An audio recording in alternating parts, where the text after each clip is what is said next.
What we're doing here is building a kayak, but we also want it to look really good. It's the same effort to build it ugly as it is to build it beautiful. So we're going to go for looking good. Cedar, when it grows, the middle of the tree is dark, which is the oldest part of the tree. And then as you get to the outside of the tree, the sapwood, it's a lighter color.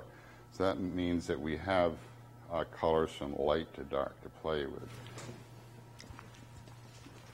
So what I see here is we have some planks that are dark on the one end and light on the other end. So what we're going to do there is arrange them so that the darks are all together, and then as it comes back, it's almost like flames coming back. It's it's a lot of fun to play with them. If you make them work for you, they look good. If they don't, it looks like parquet flooring, which is kind of ho-hum. I kind of like it, because it almost looks like it's been airbrushed. That's the way it grew. So I think what I would suggest is we start with something very plain, like perhaps this bundle, to get us down to these accents. And so this dark end will contrast real nice to this. Get back into that, and then we'll get into creating this flame pattern that's going to be coming back. The flame looks really good on the deck, so that I would suggest doing it the dark color forward up in the bow, so as it comes back it lightens up, and it's kind of like a vapor trail from a jet then. So as you look at the boat then, it gives it a feeling of movement. Like it looks like the boat wants to move even though it's sitting there. It's very important to get started right, because if there's waves in the first plank, since each plank follows this, these waves are going to continue all the way up. So we're going to take as much time as we need to get this one right. Once it's right, then the whole thing goes real fast. So I'm going to start by putting a staple in every second form. The reason for that is if we put them close together, it's easy to get little twitches in it. So by putting it further apart, the plank finds a fair curve. It's where it wants to go anyway. And then when we're happy with it, we'll come back and put the rest of the staples in.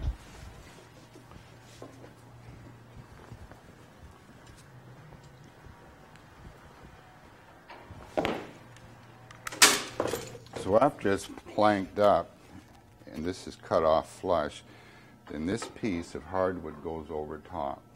So what this does is, first of all, it hides the end of the plank, but also being a hardwood, when you run out of water, you're going to hit something hard, and this isn't going to cave in the same way that a softwood.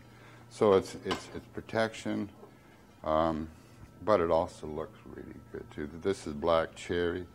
This will end up a nice burgundy color in a year or so. It's important to cut this off nice and neat.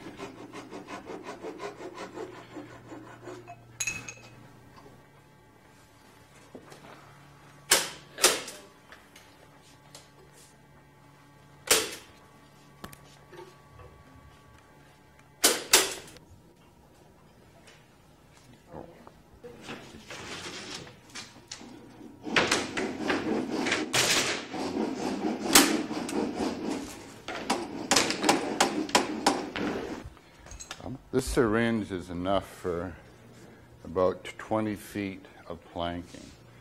So by the time we get down to the end, this is about 18 feet, we should have about this much glue left. And that means that, if you get halfway down and it's all done, then you're obviously too much. If you get all the way down, it's still half full, then you're not getting enough on. So you can use that as a gauge to make sure that you're getting enough on there. Start then like that. And this amount is just about perfect, I think.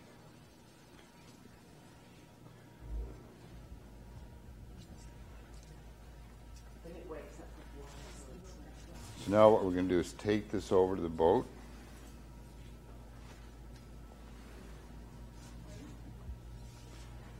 making sure we have enough to hang over both ends.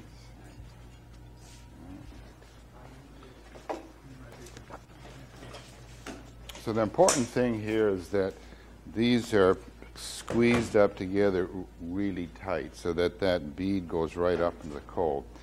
Once we get a few rows on, then it's just a matter of pressing down. But because this first piece could be pushed out of position quite easily, we're going to start by squeezing them together and then putting in the staple. So what you can do is put the glue on this next plank. Okay, Jesse, you and I are together.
What we're after here is to plane this edge down so that it's an extension of this line.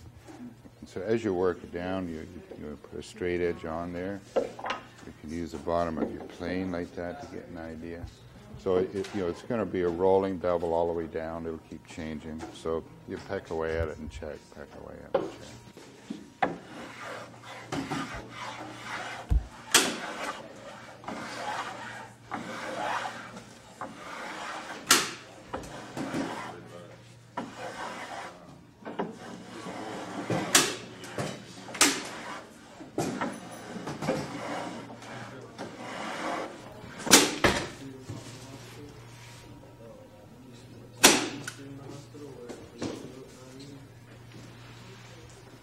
What I'm doing here is looking underneath so I can see the center line, and I'm putting that as the center line on the joint between the planks. And I'm going to go ahead and staple every second one.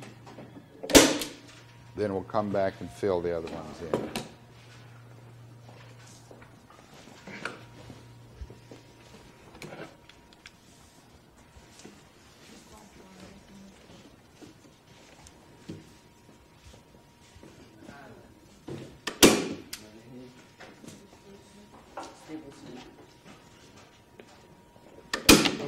Like maximum width and everything. It's pretty interesting.